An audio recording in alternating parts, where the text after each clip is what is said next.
drivers will have to bring their cars down pit road at 80 miles an hour. All of the drivers are concerned about this, and with the tight racing we've seen, they'll have to keep their wits about them when they come in for service. Well, Jack, the window is open, but wouldn't they, with the early yellow, want to run maybe as far as 68, 69, maybe even 70 laps? Well, that is the conventional wisdom, but remember, everybody figures there will be more caution periods to come.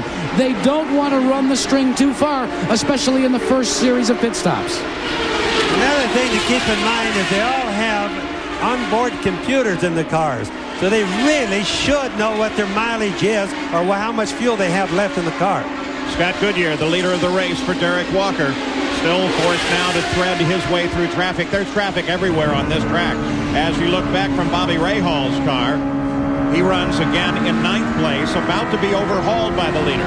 When Goodyear led this race last year, he led 3 laps of the race. Those were the first laps that he had ever led in IndyCar competition. He went on to finish 8th that day. You see Paul Tracy now closing in on Scott Goodyear as Canadians run first and second. Scott Goodyear was a driver instructor at racing school for Paul Tracy. Did he teach him everything, Bobby? Just look at the difference in the grooves. I mean, Rahal is down clear at the bottom of the track. Goodyear's clear out at the top. And yes, he definitely did teach him something. No question about that, Paul. And Paul Tracy heads into the pits. Let's go to Gary. Indeed, Paul, we're at the back of the car. The camera view is from the front of the car as they look at routine service. Remember how dominant Tracy was at Phoenix. Roger Penske has been on the radio reminding him to take it nice and easy. Everything has looked good. We've got him in 14.5 seconds on his first stop. Nice stop in and out for Paul Tracy. 66 laps. The distance that Tracy was able to run, as now we're watching Scott Goodyear. And for a moment, he appeared to be slowing on the backside. Bob, he almost slid off the racetrack. He got too far out into what we call the marbles. The car was letting loose. He was lucky that he didn't spin the car. He got outside of where we see the black is there. He tested her too high for a bit. Well, how long will they carry this car? Again, this is a comparison of the engines. A Ford engine here, a Chevrolet. In Paul Tracy's car, the Fords, are they going to get a little more mileage out of it? Well, you know, the Fords have been all year. We've been thinking that they get a little bit better mileage. Now, we won't know that until we watch. But Scott Goodyear is not pitted. He's still on the road. He's 69 laps coming around for 70 now, so he very well could be getting better mileage than the Chevrolets. And Scott Goodyear, when Paul Tracy pulled off, finally developed a good interval of 11 seconds between his car and the second-place car of Robbie Gordon. A great favorite of the Canadians who love to root for an underdog. There's Raul Boesel in the pits. Let's go to Gary Gerald. We watched Dick Simons through the disappointment of a week ago at Indianapolis, forgotten for the moment, as they get Boesel out in what looks to be a very fine stop. Sorry, Sam, for the interruption. You were about to say. Just that Goodyear is a great favorite of the Canadians who love to root for an underdog and perceive the other major Canadian, Paul Tracy, as something of a favorite because he drives for the Roger Penske team. Notice the caution that Boesel showed as he came out of the pits. Probably still smarting somewhat from penalties last week. Came out very carefully, making sure he was watching that speed limit. Also, when the tires are stickers, they're fast, but it takes just a bit to warm them up. About 1 lap makes the guy feel better. On board with 3rd place, Nigel Mansell, as now we begin to run through the pit stops. 71 laps are complete by the leader, Scott Goodyear. He has not yet stopped. Emerson Fittipaldi comes into the pits. This is his first stop of the day. It comes on lap 71. No chassis changes, Paul. Just tires and fuel so far. What are they doing down on the right, actually the left front wing, the right corner of the screen? Now they're doing the wing, that's for sure. So now with some changes to the front, Fittipaldi should have a car handling exactly the way he wants it. Yes, they were turning the wing up on it. I didn't see that one as quick as you did, but they were turning the wing up, which means he needs more bite on the front end, where Jack Arutz has a little less oversteer. So Fittipaldi has been in and out of the pits. So has Scott Brayton.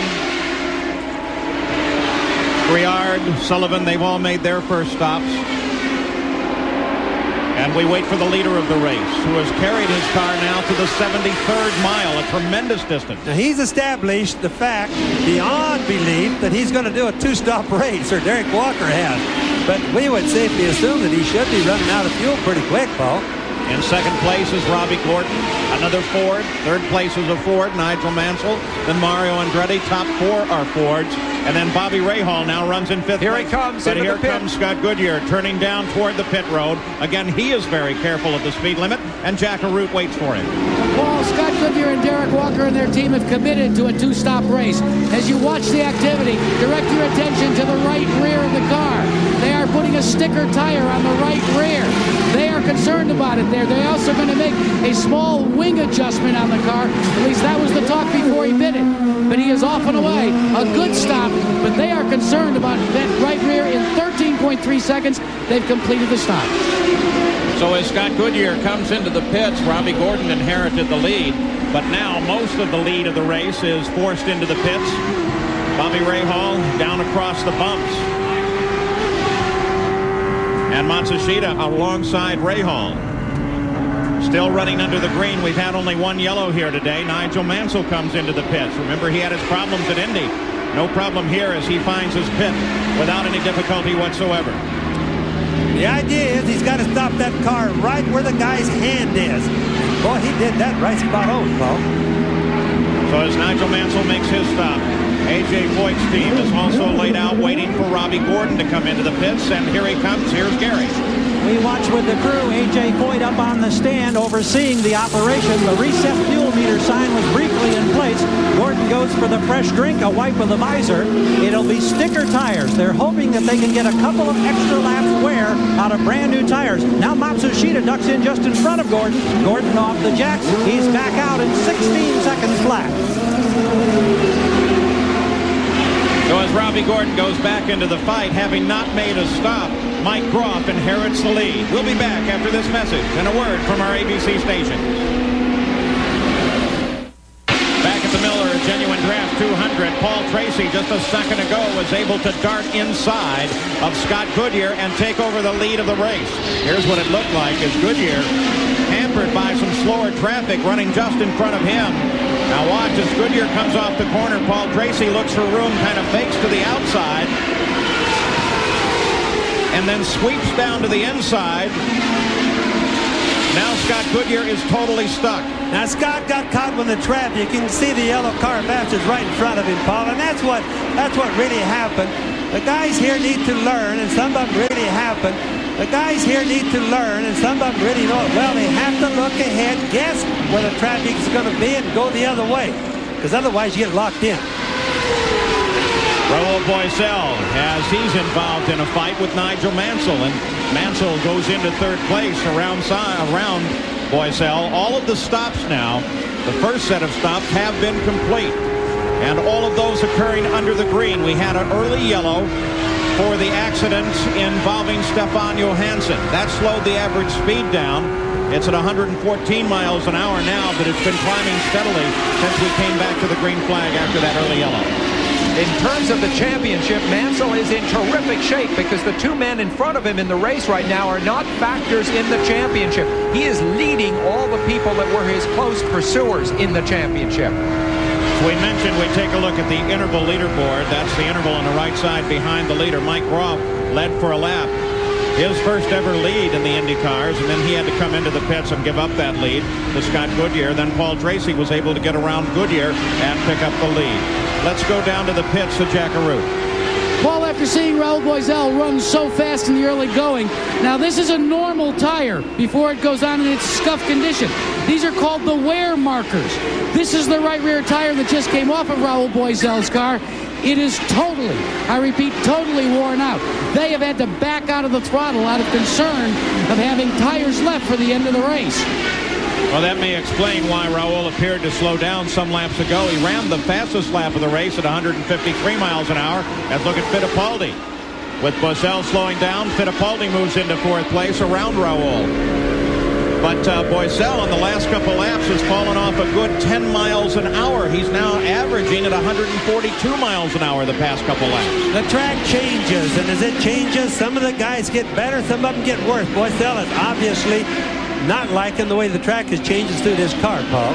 The two Brazilians who had been on the front row at the beginning and diced for the lead are now back in 5th and 6th. At the front, Paul Tracy. Remember at Phoenix, Paul Tracy did so very well, leading and finally putting 2 laps on the entire field until a mistake on a pass put him into the wall and cost him the race. But then he came back at Long Beach to take the win. Traffic is a big thing. If you watch Emmo come off the turn there with the car he was lapping, the big problem is that he was fast, he had the speed, but the guy was in his groove where he needed to be. Another thing, when the guys have to change grooves, it usually takes them about 1 turn to figure out whether the track is still good there or whether there's a little bit of oil or a little bit of marbles. That means the old rubber. The old rubber, incidentally, that comes off the tires is probably what makes the track the slipperiest if you get out of the groove. Well, Paul Tracy and the rest fight a very rough track here. That's part of the challenge. At starting, Jack Arute suggested that the tires would be a critical story. They are becoming that now. But, Jack, why are the tires wearing more this year than in other years? Well, actually, Paul, they aren't. One of the things that's happened, though, is we have a problem on the front straightaway. Black flag is out. And it's Kudrave, the 50 car. Looked like the engine let go on the front stretch. That's you saw a puff of smoke at the back of the car, Jack, that I assume was oil coming out of the engine and onto the manifold. And yes, and this is a break for everybody here on pit road, as they will be able to have the luxury of a pit stop to check this tire wear. Going back to answer your question, Paul, the tires are wearing out because of the fact that, as Gary Gerald alluded to at the beginning of the show, if you have a severe understeer problem, what will happen is you will scuff off and totally wear out the right front. If you have an oversteer or a loose condition, which a lot of cars have complained about, you will wear out the right rear. That's why Scott Goodyear elected to go with 1 sticker tire back in the right rear. They were concerned about wearing out that right rear. This is an old racetrack. It's scheduled to be repaved maybe in a couple of years. But right now, it's taking its toll on tires. Well, David Kudrave had an engine let go. He climbed out of the car, no problem whatsoever, but you can see it sits in peril on the edge of the track. They also will want to send out the IndyCar safety crews and make sure that there's not oil down on the track surface. So the PPG pace car is out in front of the field now, and of course the front of the field is Paul Tracy, followed by Scott Goodyear, then Nigel Mansell, Emerson Fittipaldi, Raul Boesel, Robbie Gordon, and Mario Andretti. So our second yellow of the day, this time for David Kudrave, the first one for an accident involving Stefan Johansson. We'll be back with more right after this. 200. Brought to you by Kawasaki. Kawasaki, let the good times roll. By AC Delco Automotive Parts. AC Delco, it's like buying time. By Valvoline. People who know use Valvoline. And by Sears Craftsman, a line of 1,600 hand tools made in America. Tonight on ABC, Bob Saget hosts America's Funniest Home Videos, followed by America's Funniest People, and then the Police Academy gang is back in a network premiere, Police Academy 6. That's all tonight here on ABC. Now, Mario Andretti has been in the pits twice in recent moments, Gary. Yes, indeed, Paul. He came in for routine service. They changed the tires, fueled the car under the yellow, sent him out. He completed just 1 lap. They've come in, they've removed the cowling at the back of the car, turned the engine off. We can see that one of the springs apparently is loose, and the attention on the right rear side over the wall just away from our view. But they are trying to change or do something with the spring on that right rear side. This is a very costly stop, obviously, for Mario Andretti, who won the earlier mile competition this year at Phoenix. Gary, it's costly for Mario's championship hopes, too. He was Nigel Mansell's closest pursuer at the beginning of the day. Now his problems will drop him back further, and of course Mansell is doing very, very well. Looks to extend his lead in the championship. Robbie Gordon did come in the pits. They made a few adjustments to the car, and then he headed back out. Of course, anytime a car comes into the pits, they also top it off with fuel. Yes, and if you don't lose a lap, it isn't quite as bad, except you go clear back to the serial scoring or back to the back of the line. It means you got a lot of cars to pass, but the slower cars compared to the faster cars, it's easy to pass here. Now here's what they're working on. There's the shock absorber tank, the little gold thing. That's the pressure cylinder for the shock absorbers.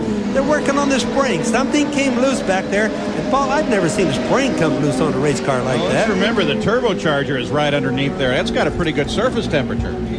It's all hot back there. In fact, the springs are set right up on top of the transmission. The shiny aluminum thing right on your left there is where the turbocharger inlet is. This is when the mechanics show what incredible abilities they have. I mean, we know they're great mechanics, but when you can work this fast under pressure, when everything is as hot as you guys are talking about, it's really terrific. And look at the care they show. That car has to go back together, ready for speed, so they can't make a mistake at all. And boy,